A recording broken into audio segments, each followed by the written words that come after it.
પહેલું પગલું પ્રાર્થના. ગઢડાથી સ્વામીશ્રી તારીખ 30/7ના રોજ સારંગપુર પધારેલા.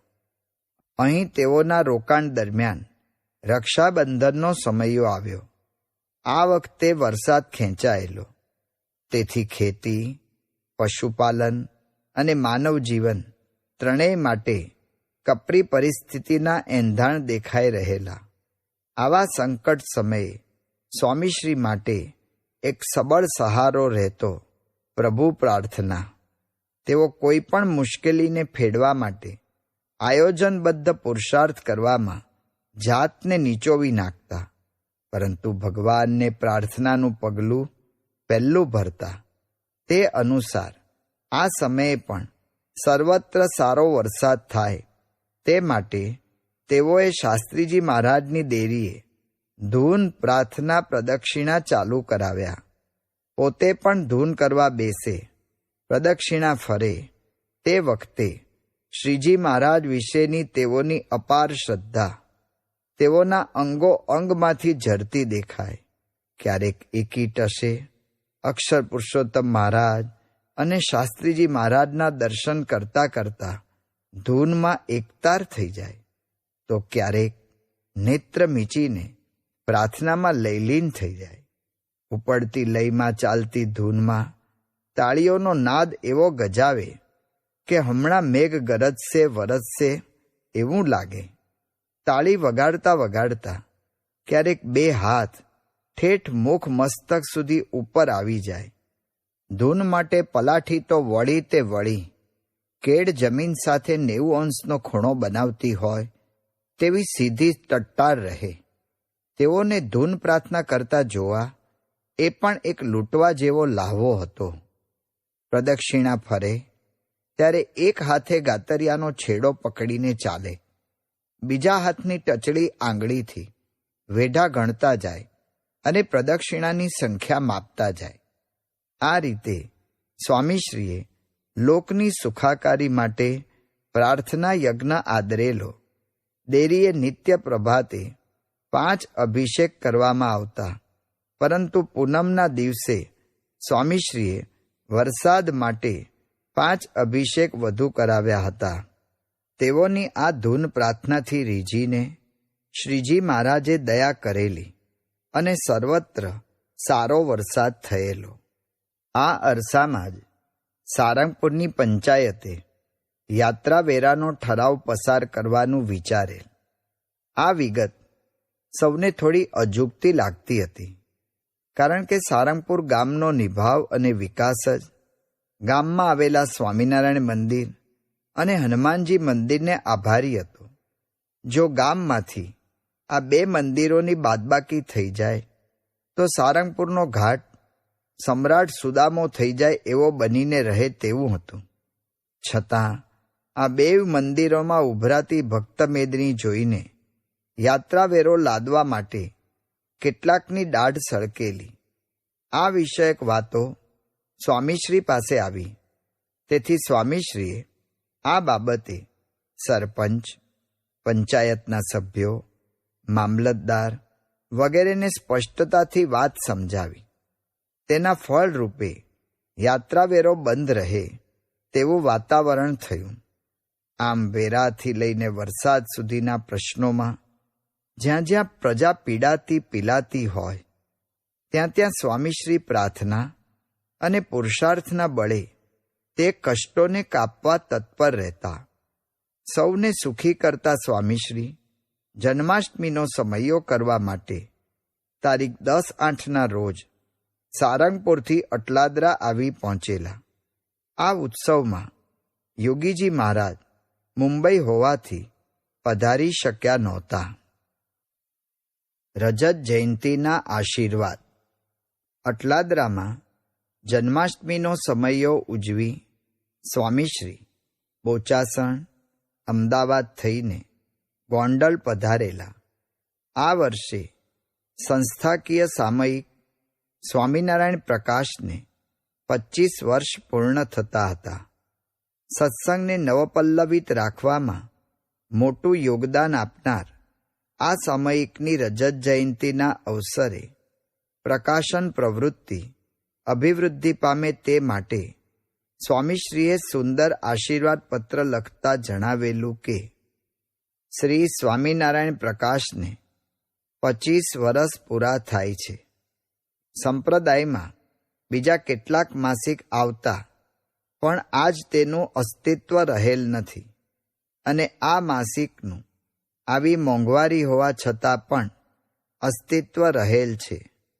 તેનું કારણ તેની પાછળ મહાન પુરુષનું બળ અને આશીર્વાદ રહેલ છે. પરમ પૂજ્ય ગુરુહરિ શાસ્ત્રીજી મહારાજે શ્રીજી મહારાજના આદેશ મુજબ અક્ષર અને પુરુષોત્તમનો જે સિદ્ધાંત પ્રવર્તાવ્યો છે તેની પુષ્ટિ આ માસિક દ્વારા ઘણી સારી રીતે થઈ છે અને કોઈ પણ જાતની ખોટી ચર્ચામાં ઉતર્યા સિવાય સ્વામી મહારાજ અને સત્પુરુષનો અલૌકિક મહિમા જન સમુદાયને સમજાવી આ માસિકે સત્સંગની સુંદર સેવા કરી છે.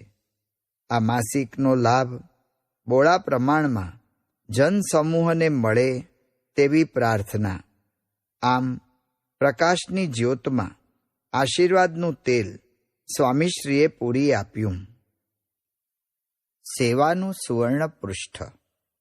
ગોંડલથી સારંગપુર આવેલા સ્વામીશ્રી તારીખ 27/8ના દિવસે આંબલીવાડીએ પધાર્યા હતા.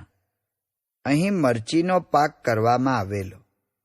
સ્વામીશ્રી જ્યારે ત્યાં ગયા ત્યારે મરચી નીંદવાનું કામ ચાલતું હતું. તે વખતે સ્વામીશ્રી પણ સૌની સાથે મરચી નીંદવા માટે બેસી ગયેલા. સત્સંગની સેવાનો કલ્પનાતીત મહિમા તેઓના જીવનમાં હતો. તેથી જ્યારે નાની મોટી કોઈ પણ સેવાનો અવકાશ મળે કે તરત જ તેઓ તેમાં પરોવાઈ જતા. પાણીનો રેલો ઢાળ મળે ત્યાં દડી જાય તેમ સ્વામીશ્રી પણ સેવા દેખાય ત્યાં દોડી જતા. સ્વામીશ્રી સ્વયં સેવામાં ભળતા મરચી નીંદવાનું કામ કરતા સૌ આનંદમાં આવી ગયા. જેમ શ્રીજી મહારાજ અને ગુણાતીતાનંદ સ્વામીએ માણાવદરમાં મયારામ ભટ્ટના ખેતરનો બાજરો લણવા દાંતરડું હાથમાં લીધેલું, તેમ સ્વામીશ્રીએ પણ આજે મરચી નીંદીને સત્સંગની સેવાના વધુ એક સુવર્ણ પૃષ્ઠનું આલેખન કરી દીધું.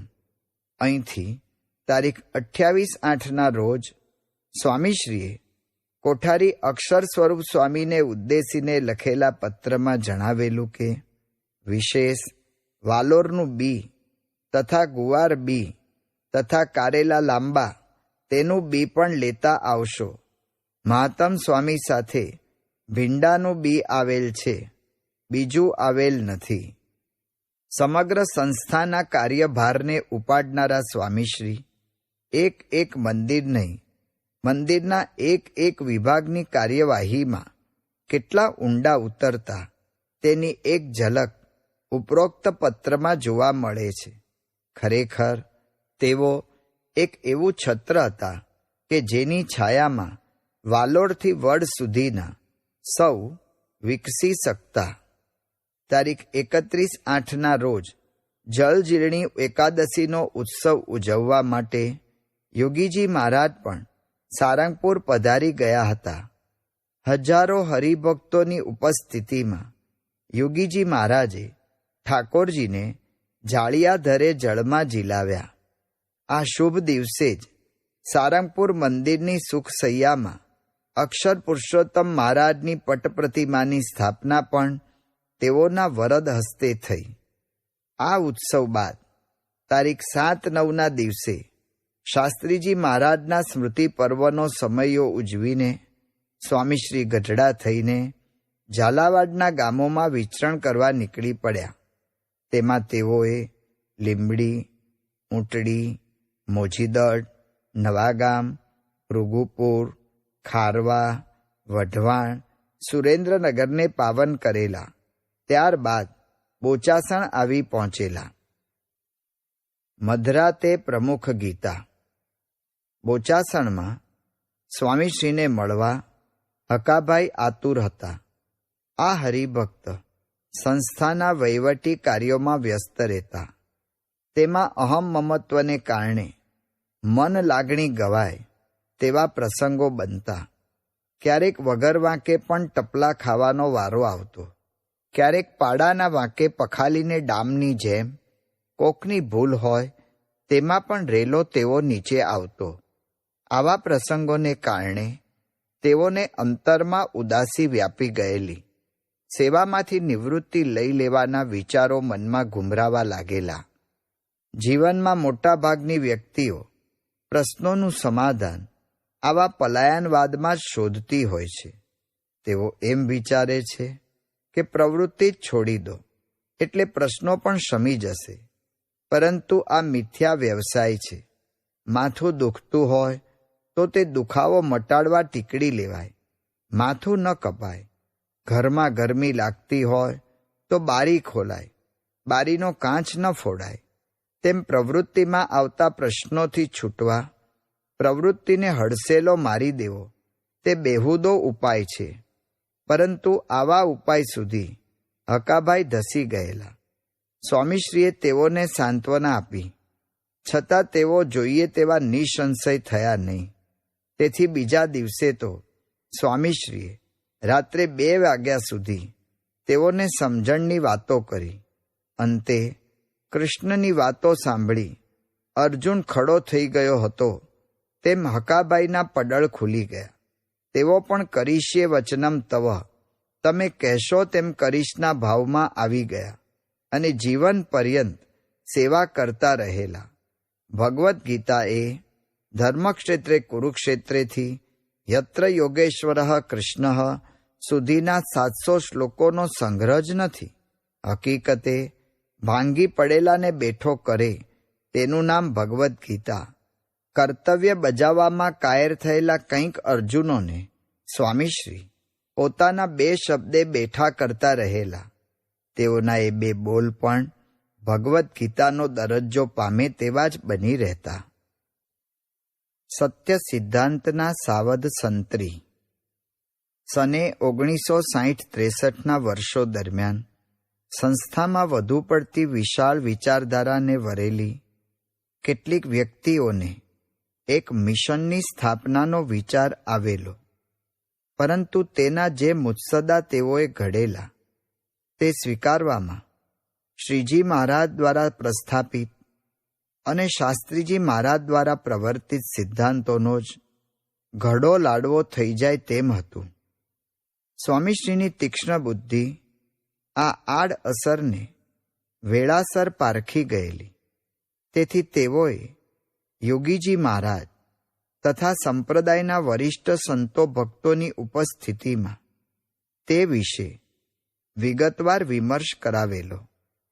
તેમાં સૌને લાગેલું કે મિશનની પ્રવૃત્તિનો વિચાર નાળ કરતાં ગળું કાપે એવો છે. તેમાં સંસ્થાની સ્થાપનાનો હેતુ માર્યો જાય છે. અને અનેકના મોક્ષ માર્ગમાં ખંભાતી તાળું વાગી જાય એમ છે. તેથી સંમતિ અને સહમતિથી આ પ્રવૃત્તિ બંધ કરવાનો નિર્ણય તારીખ 18/7/63 રોજ બોચાસણમાં લેવાયેલો. પરંતુ અમુક વર્ગને આ રૂચ્યું નહીં, જેમ ગીંગાને કોળ ગમે નહીં તેમ. તેથી તેઓના મનમાં આ વિશે કચકચ ચાલ્યા કરતી. તેઓને સુયોગ્ય સમજણ ચિંતતા સ્વામીશ્રીએ શબ્દે શબ્દે સોનું રેડતા જતા હોય એ રીતે લખેલું. વિશેષ ત્યાંના લોકોને મિશન શબ્દથી સ્વામિનારાયણનો ખ્યાલ આવવાનો નથી. તે માટે આપણે જ સમજી જવાનું રહેશે. એટલે મિશન શબ્દની કોઈ વિશેષતા નથી. આપણે તો સ્વામિનારાયણ યા અક્ષર પુરુષોત્તમ શાસ્ત્રીજી મહારાજ, યોગીજી મહારાજની વાતો સમજાવવાની છે. એટલે મૂળ સિદ્ધાંતને બાદ હતો. માટે જ તે અંગે જે નિર્ણય લેવાયો છે તે મુજબ સર્વે કાર્ય થવું જોઈએ. માટે જ આપને મિશન શબ્દ કાઢી નાખવા જણાવેલ હતું અને છે. તો હવે આપ પણ તે મુજબ ત્યાં જરૂરથી ફારફેર એટલે કે ફેરફાર કરવા વિનંતી છે. વિશાળ દ્રષ્ટિની આપે વાત જણાવી, પણ મુખ્ય સિદ્ધાંતોને મૂકીને વિશાળ દ્રષ્ટિ કોઈ વ્યક્તિ કે સંસ્થામાં હોતી નથી. સહજાનંદ સ્વામીએ તમામ ધર્મોને અને લોકોને અપનાયા, પણ પોતાનો મૂળ સિદ્ધાંત અને મર્યાદાને મૂકીને નહીં. શાસ્ત્રીજી મહારાજે પણ વિશાળતા રાખી છે, પણ મૂળ વાતો મૂકીને નહીં. આપણે તો શાસ્ત્રીજી મહારાજ, યોગીજી મહારાજ કે સ્વામી મહારાજના મૂળ સિદ્ધાંતો કે મર્યાદાઓને મૂકીને વાત નથી, અને એવી વિશાળતાનો કોઈ અર્થ પણ નથી. એટલે આપણી વિશાળતા કે વાતો તેઓની મર્યાદાઓમાં રહીને કરવી જોઈએ. સંસ્થાના હિતમાં બાપાની ઈચ્છા તેમજ મરજી મેળવી જે કાંઈ નિર્ણયો લેવાયા હોય કે લેવાય તે આપણે માન્ય હોવા જોઈએ, અને તેથી વિરુદ્ધ જઈ કોઈ કાર્ય આપણાથી થઈ શકે નહીં. એટલે કોઈ પણ વ્યક્તિ બંને બાજુની વાત રાખી શકતા નથી. આપે જ એવું વાતાવરણ ઊભું કર્યું કે જેથી આપના તરફ સહેજે બધાને શંકાની દ્રષ્ટિ રહે. એટલે આપે જ હવે વાતાવરણ ફેરવવાની જરૂર છે, જેથી આપના તરફ જે સદ્ભાવ લાગણી છે તે બધાની ટકી રહે. યોગીજી મહારાજ કરતા હરતા છે, એટલે તે મૂળ મૂકી બીજી વાતોમાં પડવાની જરૂર નથી. આ સંસ્થા સાથેના સંબંધો સાચવવા તે આપણી ફરજ છે. ચારે કોરથી પવન આપણા ઓરડામાં પ્રવેશે તે માટે ઘરની બારીઓ ખુલ્લી રાખીએ તે સારું છે. પરંતુ એ પવન આપણને આપણા જ ઘરમાંથી ઉડાડી મૂકે એ રીતે ફૂંકાય ત્યારે ઘરની બારી બંધ કરીએ તે શાણપણ છે, સંકુચિતતા નહીં. આ મુદ્દો સ્વામીશ્રીએ સ્પષ્ટતાથી આ પત્રમાં સમજાવ્યો છે. સદ્ગુણની પાછળ ચોરી છુપીથી ઘૂસી જતા દુર્ગુણને ઓળખી જવાની સૂક્ષ્મ બુદ્ધિ સ્વામીશ્રી પાસે હતી. તેથી જીવનભર સત્ય સિદ્ધાંતોના સાવધ સંત્રી તરીકે રહીને તેઓ આપણને સુસ્થિર સંસ્થા આપી ગયા છે. તે માટે પ્રત્યેક સંત સત્સંગી તેઓનો સદાને માટે ઋણી રહેશે. પરાવાણીના પૂરમાં શ્રીપુર તણાય છે. બોચાસણથી અટલાદરા, અમદાવાદ થઈને સ્વામીશ્રી શરદ પૂર્ણિમાના સમયે ગોંડલ આવી પહોંચ્યા. તારીખ 2/10 રોજ યોગીજી મહારાજના સાનિધ્યમાં આ ઉત્સવ તેઓએ ઉજવ્યો. અહીંથી ઘોઘાવદર, બંધિયા, વીરપુર, જેતપુર, વગેરે ગામોમાં પણ લાભ આપી આવ્યા. વહેતી નદી કાંઠાના કેટલાય કૂવાઓને જીવંત કરતી જાય, છલકાવતી જાય, તેમ સ્વામીશ્રી પણ મુખ્ય સ્થળે પહોંચતા આસપાસના કેટલાય ગામોને સત્સંગ સરવાણી વહેવડાવી તૃપ્ત કરતા જતા. ગોંડલમાં શરદ પૂર્ણિમા કરીને સ્વામીશ્રી ગઢડા થઈને સારંગપુર આવ્યા. અહીં અન્નકૂટની તૈયારીઓને ઠેલ મારીને તેઓ પુનઃ ગોંડલ પહોંચ્યા. ગોંડલમાં નગરપાલિકા પાસેથી જમીન ખરીદીને એક નવું સંકુલ કરવાનું હતું. તેની ખાતવિધિ માટે સ્વામીશ્રી પધાર્યા હતા. જો કે યોગીજી મહારાજ તો ગોંડલમાં હતા જ, પરંતુ તેઓ સહિત સૌની ઈચ્છા હતી કે પ્રમુખ સ્વામી પણ આ પ્રસંગે હાજર રહે, કારણ કે સ્વામીશ્રીની ઉપસ્થિતિ સૌને ગમતી.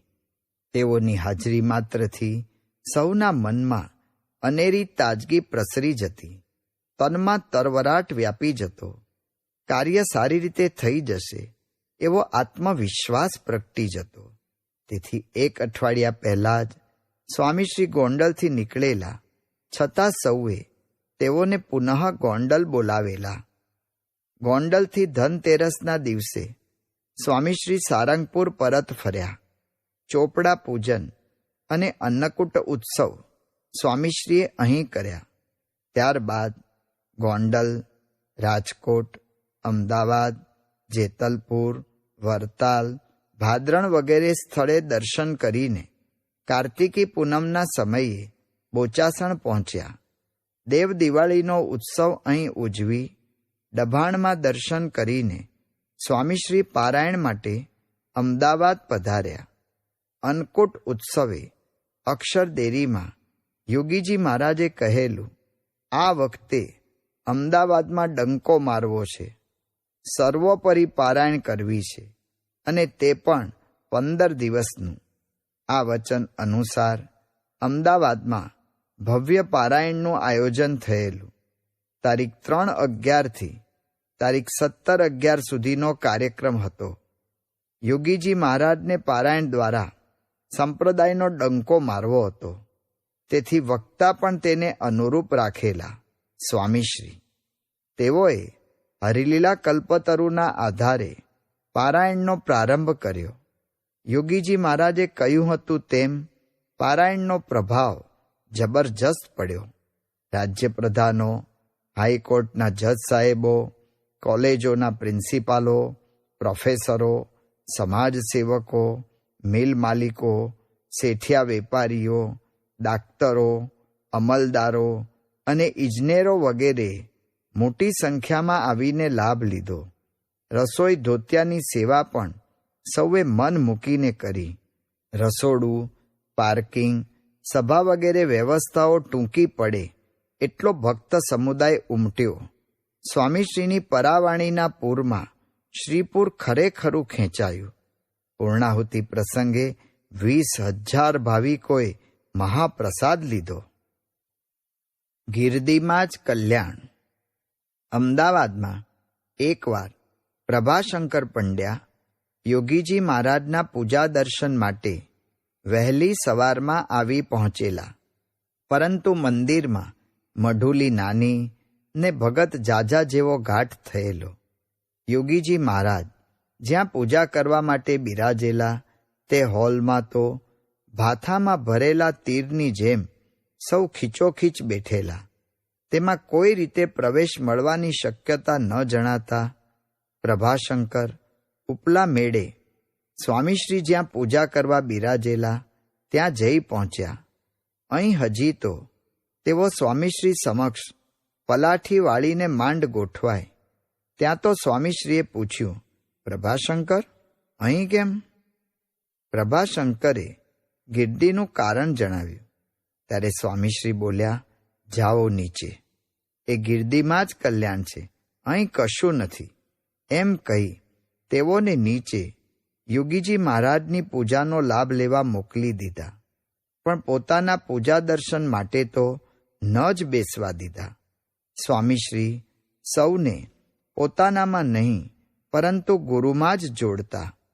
અજોડ ગાંભીર્ય અને ઊંચાઈ હોવા છતાં સદ્ગુણોના સુમેરુ સમો દાસભાવ એ સ્વામીશ્રીની ગુરુ ભક્તિનો આનંદમય આવિર્ભાવ હતો. તેની પ્રભામાં આજે પ્રભાશંકર અંજાઈ ગયા.